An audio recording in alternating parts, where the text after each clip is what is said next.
This afternoon we have got Peter Aitken speaking on minerals, both for sucklers and for finishers. So we have one speaker speaking on two different topics, well, the same sort of topic but for two different types of animals. If you wanted to put a date in your diary, and I will repeat this later on in case people enter late, the next teleconference is on the 4th of December, and that will be on tackling respiratory disease by Jonathan Statham. So that's just a date for your diary for the next teleconference. If anybody has got questions for Peter Aitken, who is our expert speaker for this afternoon, Peter is a vet from West Point Vets.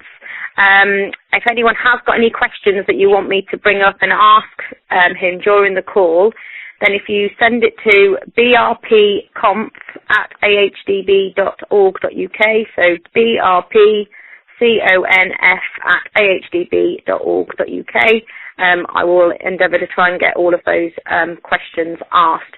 If you can't get to send an email, you could send a text message to 07775 884 and I'll try and answer those messages as well. Right, as it's just after 12:30, I think we might as well get started, Peter. If you're happy, are you going to start with sucklers or growers first? We'll probably start with growers first, if that's all right. Yep, no, that's fine. Over to you, Peter. Champion.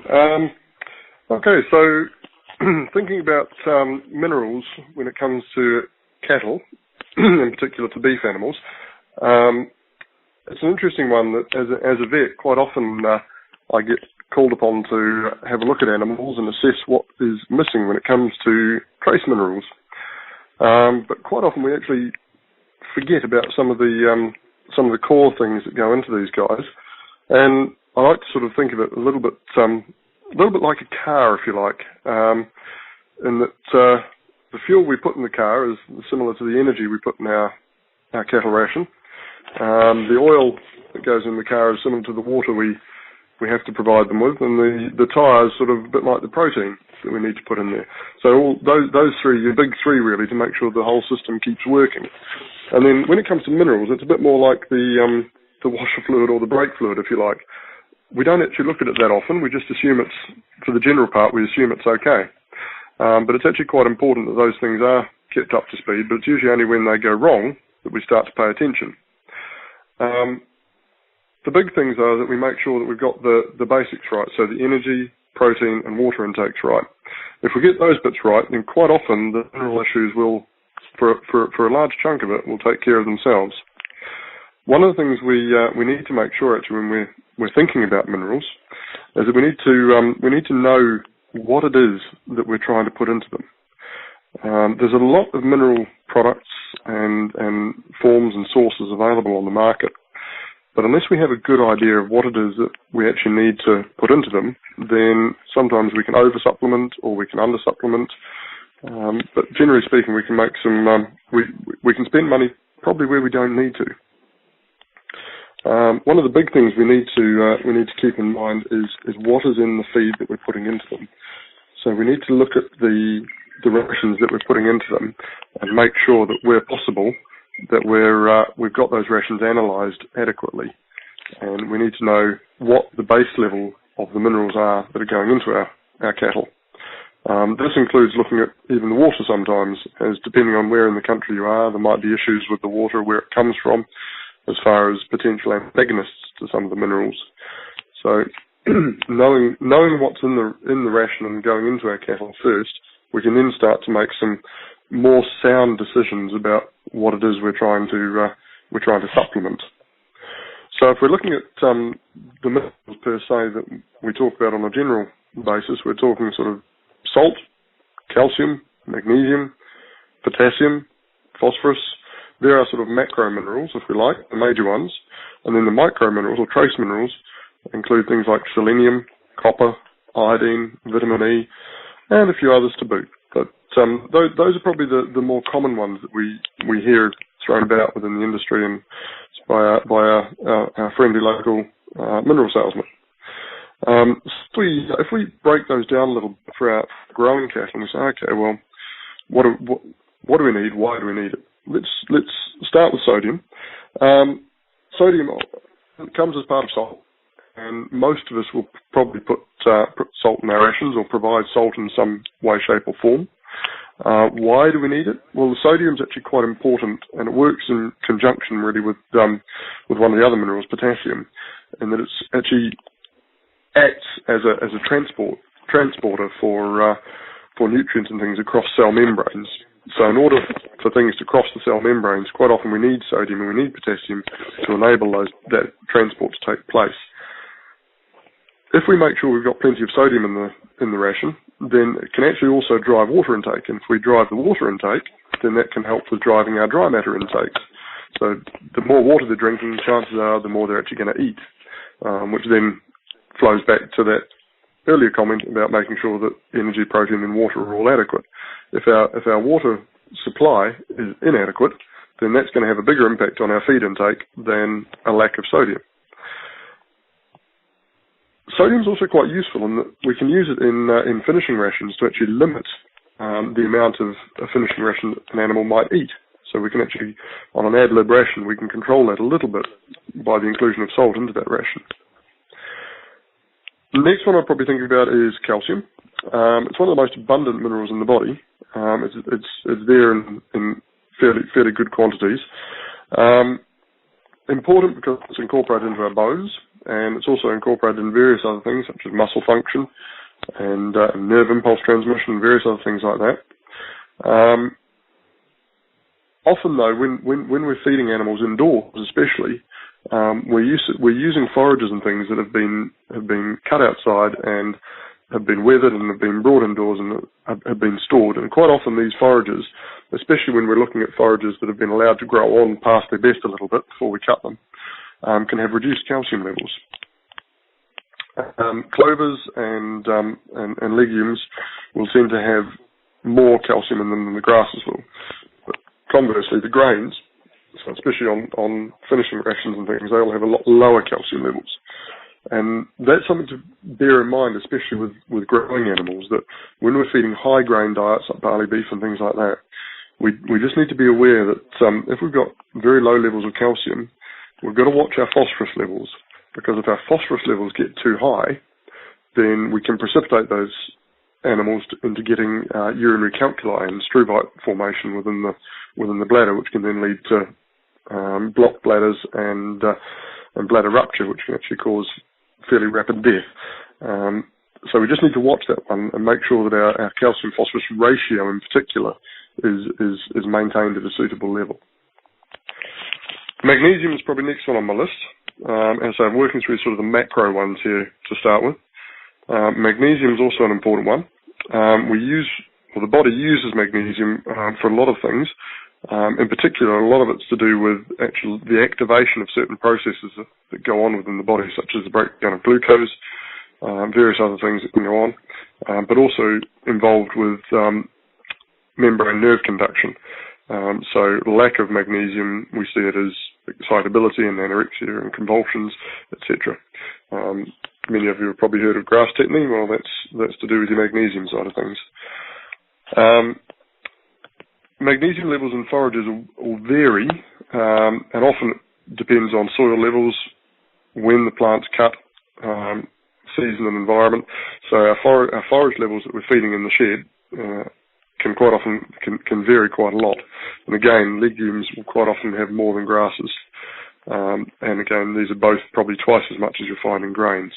So especially for finishing animals, growers and finishers, when we're trying to pump the grain into them, then that's going to have a big impact on how much calcium magnesium they're getting.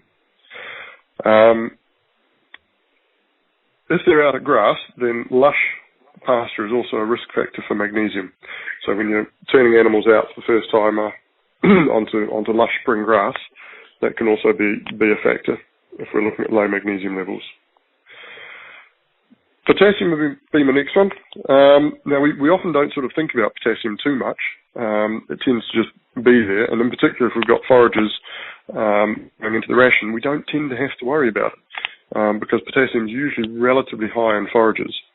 Sometimes if we're on straight grain diets, especially on that last finishing stage for growers, then we do run short of potassium, or we can run short of potassium a little bit. So it's worth keeping that in mind when we're thinking about those finishers that are going ad lib full on grain-based diets. Lack of potassium, what's it going to cause? You're going to see a decreased feed intake and weight gains. That's one of those ones where you might see the cattle trying to eat things that they wouldn't otherwise eat, looking at some very odd things. Phosphorus, we need it, but we've just got to be careful, as we said earlier, especially in growing animals and those on those beef finishing lots on high grain diets. We've got to be careful with it because although we need it for good development, muscle building, cell growth, and different all that sort of thing, if we have a deficiency in it, we'll see a decreased growth and decreased feed efficiency, really. And forages are generally low in phosphorus compared with concentrates. However, if we overdo the phosphorus, then quite often what will result in is that we're going to see again those struvites and bladder issues in finishing cattle. So that's a very quick sort of dash through some of the macro minerals, and I appreciate it. So we've only got about 15 minutes to cover off on these. But the micro mineral side of things, selenium, copper, iodine, vitamin E, quite often these are the ones that we probably worry about a little bit more, and we look at more in the supplementary side of things when it comes to boluses. All of these things are a tricky one, really, because we know what deficient levels are, and we know what toxic levels are, but we don't know where the adequate level is in the middle, if you like. So where does supplementation cease to give us any production benefits? It's very easy to push them too high, and quite often we can actually let them come too low. And when we let them come too low, that's when we'll see the problems. Things like selenium, in particular, very important in the immune function that goes on within the body.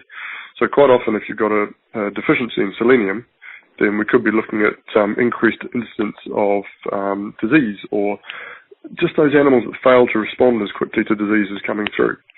Pneumonias, for example, not responding as quickly as they could do if selenium were to be deficient. Copper levels, very important as well. Lack of copper will see decreased growth, loss of pigmentation. You get those rings around the eyes, that sort of thing. Sometimes you get a little bit of diarrhea. Copper, again, very important, but we've got to be careful not to over-supplement. And to be fair, copper is probably one of the most over-supplemented minerals I come across out there. Blood levels for copper, for example, when we take bloods and we look for copper levels in blood, unfortunately, they don't tell us as much as we might want. They'll tell us if we're deficient, but they won't tell us where we are within the adequate status. The only way we can assess that is on liver samples. Iodine doesn't tend to be too much of an issue.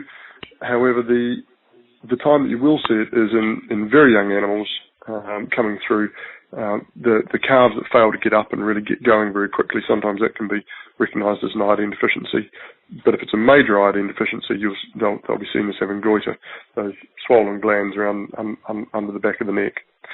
Vitamin E is also an important one, and you'll quite often find vitamin E in many of the mineral supplements we see fed out. Vitamin E tends to be as an assistant, if you like, to selenium, and the two, vitamin E and selenium, go hand in hand, really. So if you're short on one but well overdoing it on the other, then you'll be fine. Similarly, vice versa. There's a whole heap of other minerals that we could talk about. I'm not going to have time in 15 minutes, but things like sulfur, chlorine, chromium, cobalt, iron, manganese, molybdenum, zinc, they all have a role there within the animal.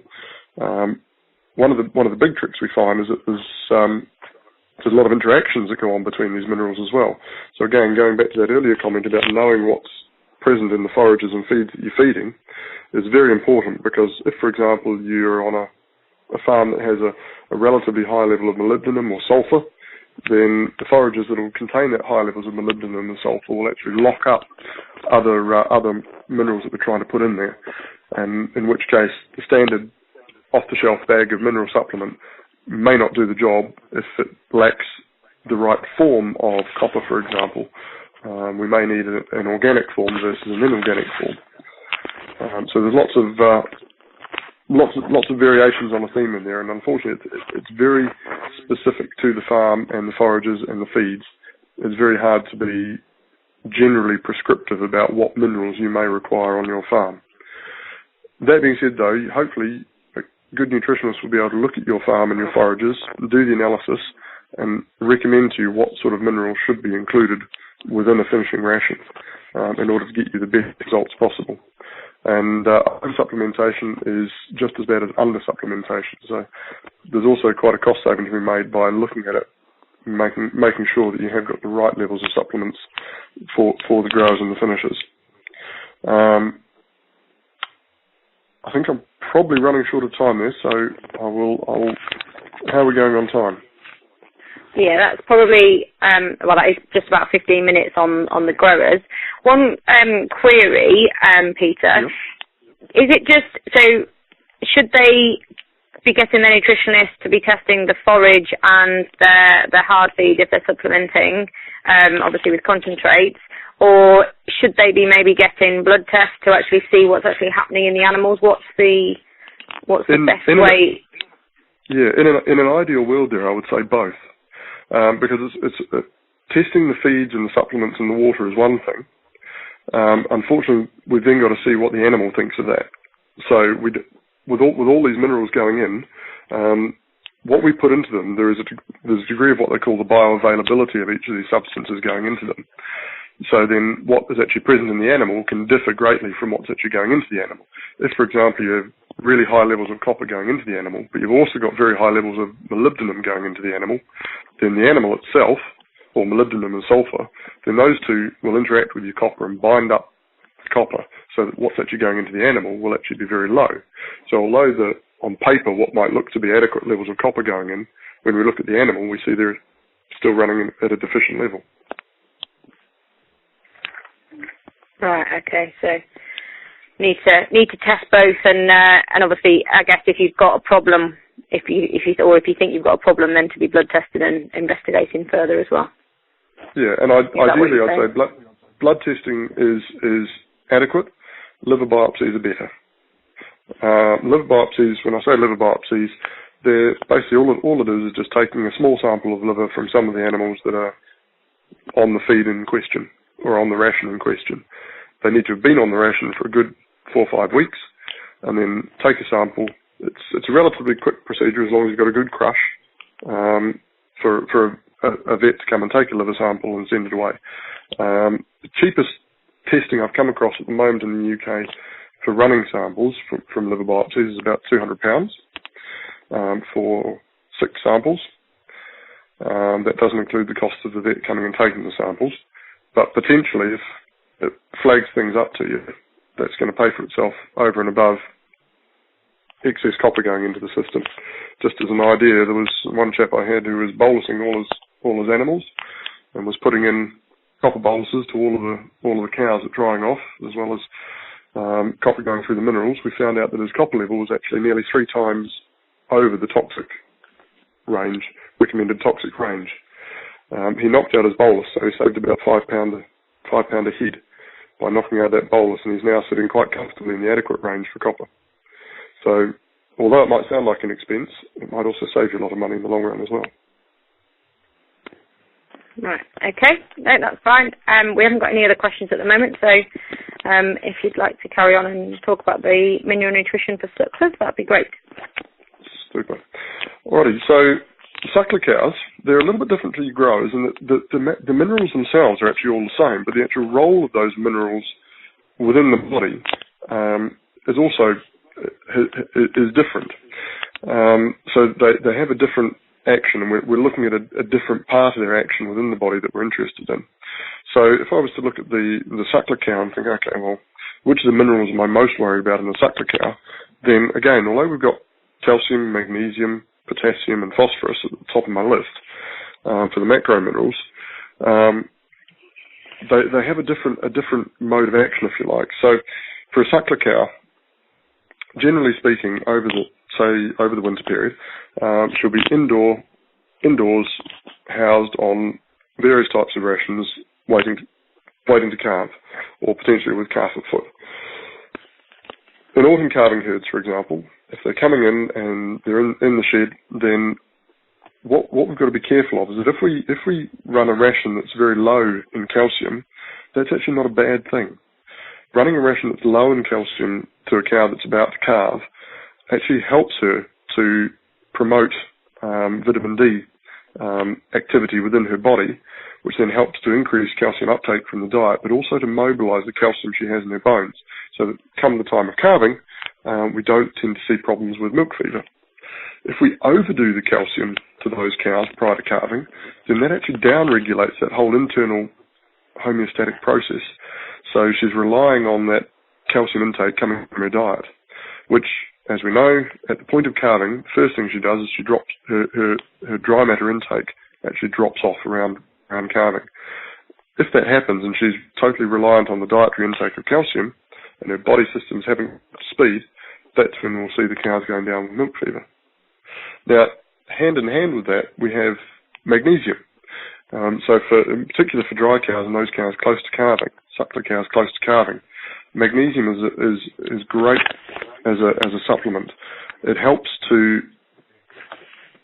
aids in calcium uptake, and it also aids in mobilisation of calcium from bone. So it's having adequate levels of magnesium there help to offset some of the issues we see with calcium. If we lack magnesium as well in the diet, then that's something that we'll see as that hypomagnesemia or that grass tetany. That doesn't always have to occur on grass. So although we call it grass tetany, it doesn't always have to happen on grass. Generally speaking, though, when we're talking calcium and magnesium supplementation, we're probably, for me anyway, in the suckler cow pre-calving especially, magnesium pre-calving and calcium post-calving are the two things we want to focus on.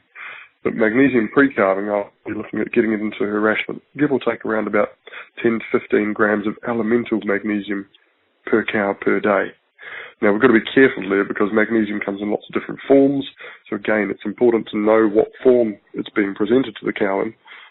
For example, magnesium oxide is about 50% elemental magnesium, whereas magnesium sulfate can be as low as 15% elemental magnesium. So 50 grams of magnesium oxide versus 50 grams of magnesium sulfate, they end up having much different levels of actually available magnesium to the cow. So just little things that we need to bear in mind. Not all presentations of minerals are the same, and we need to think about our daily intake of grams of actual mineral per cow per day. The other thing we have to watch for in the suckler cows, of course, is that goes hand in hand with that metabolic issue with the down cow, milk fever, that sort of thing, is potassium. Unfortunately, high levels of potassium in forages, which not always a bad thing for the growing animal, unfortunately can produce problems for the cow around calving time, the suckler cow. Very high levels of potassium can impact on calcium availability, and they have a very negative impact on what we call the DCAT, or dietary cation anion balance. So it makes that calcium less available, which can therefore predispose to the milk fever. Phosphorus is an interesting one. We need the phosphorus there, and there's a lot of debate actually about where phosphorus comes into it. And the down cow, for example, can have quite a few issues with calcium, but quite often given supplementary phosphorus, we see her pick up quite a lot as well. So the down cow that we treat with phosphorus can often respond, whereas she hasn't responded to calcium alone. But as we mentioned for the grower, there's lots of different involvements of phosphorus there. Sodium, again, an important one for the suckler cow, just to help make sure she's encourages water intake, which again encourages dry matter intake. But again, we need to be a little bit careful with sodium in the lead up to calving, especially in the period around calving, mainly because sodium is very similar to potassium, and it actually falls into the wrong side of our dietary cation balance equation, and then it will drive up the dietary cation anion difference, which then again can predispose to milk fever. So we do need to watch that. Then the suckler cows as well. If we step away from the macro minerals now and look at the micro ones, selenium and copper are probably the two most important, again, although hopefully vitamin E and iodine levels are also adequate. Selenium, though, is quite important, and there's a very good relationship between selenium and, particularly in Sucklica, for example, retained fetal membranes and uterine health post-calving. If we can make sure that our selenium levels are adequate, then that will help our immune system to function post-calving, which means that once she's given birth, hopefully it's going to mean that she's going to cleanse nice and easily, and that uterus is going to contract down and be a healthy environment, not result in a uterine infection. Therefore, she's going to be good and ready to go come start of mating when the bull goes back in. So hopefully it means that if our selenium levels are good, then our uterine health is good, which will promote good fertility. Copper as well, also important in the fertility side of things.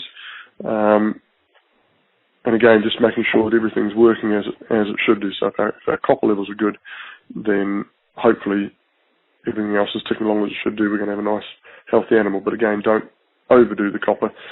So I know copper's been sold quite a lot as being the cure to all fertility problems. Adequate copper is good. Excess copper is very dangerous. So generally speaking, I mean, you talking both growers and sucklers, in fact, minerals can come in a lot of different forms. Now, to be fair, there's a lot of blocks and licks and things used out there for mineral supplementation. The downside to some of those ones is that we don't know how much each individual animal is getting. It may be that for ease of use, that's all we have available to us. Animals are out at pasture or in extensive systems, then a block or a lick is all we're going to be able to do. My preferred option for supplementation on any of these things is either through a bolus or direct application of a mineral supplementation to a total mixed ration that is available to all animals to eat adequately. If they've got good access to the minerals in that form, so either as a bolus or as a mix included with a TMR, then that's going to help them to get the right amount every day as required. Other forms of supplementation, such as through the water or via blocks, that sort of thing, can be a little bit sporadic. Water, for example, if you're trying to supplement magnesium to suckler cows through the water system when they're out at grass and there's lush grass there, they're not going to drink as much as they would do if it was a little bit drier and would drive them to the trough. So it's trying to make sure we get a regular intake of mineral to the animal. And so some minerals aren't always the same. We have organic and inorganic versions of minerals. We have copper, for example, either comes as copper sulfate or can come as a copper bound to an amino acid. The idea behind the copper being bound to an amino acid means that it's more available to the animal. The bioavailability of the copper goes up. It doesn't tend to get impacted by antagonists that might be found within the rumen, such as molybdenum or sulfur. Instead, it gets taken straight across the epithelial, the gut wall, and is then available for the animal to use. So there's lots of different forms of minerals available, and you'll get lots of different people trying to sell you lots of different things. If anything, the take-home message I would give is know what it is that you need to supplement on your farm. And if you have that knowledge, you can say to somebody, look, no, this is what I have, and this is what I need. And you can get minerals tailored to your situation, so you're not paying for things you don't need. So you can buy tailored minerals from various companies. The other thing to watch for actually is fertilisation of pastures. Something just to be aware of, and something I've come across recently, seen recently. Fertilisation of pastures is an interesting one because quite often we're putting things like phosphorus and potassium and various things out on the pastures to help with pasture growth and performance. What we need to remember is that those minerals are going to go into the plants and the forages that we're feeding as well. So just bear that in mind as so if we think back about what we mentioned earlier about the phosphorus levels, if they get too high, then we can see issues for them. So it might be good for the plant, it may not be good for the animal. So we just need to bear that one in mind as well. I think we're probably just about running short on time now, but I'll hand back and see if there's any questions at this stage. Thanks, Peter. Yep, we have got a question. Are there any connections between cow intake of selenium and the risk of white muscle disease in calves? Yes, so white muscle disease is directly related to selenium intake by mum. So an adequate level of selenium in mum will prevent white muscle disease in the calves, should prevent white muscle disease in the calves. Now, one of the interesting things about that is currently here in the UK, the only thing we have to test selenium levels in cows, or the only test that tends to be run, is a test called glutathione peroxidase, which is actually looking at a historical selenium intake. It doesn't look at the here and now. So selenium intake is actually, or selenium is what we would term a relatively high turnover micromineral. It's not stored within the body anywhere. So selenium intake and adequacy of selenium goes up and down fairly quickly, depending on what's in the diet.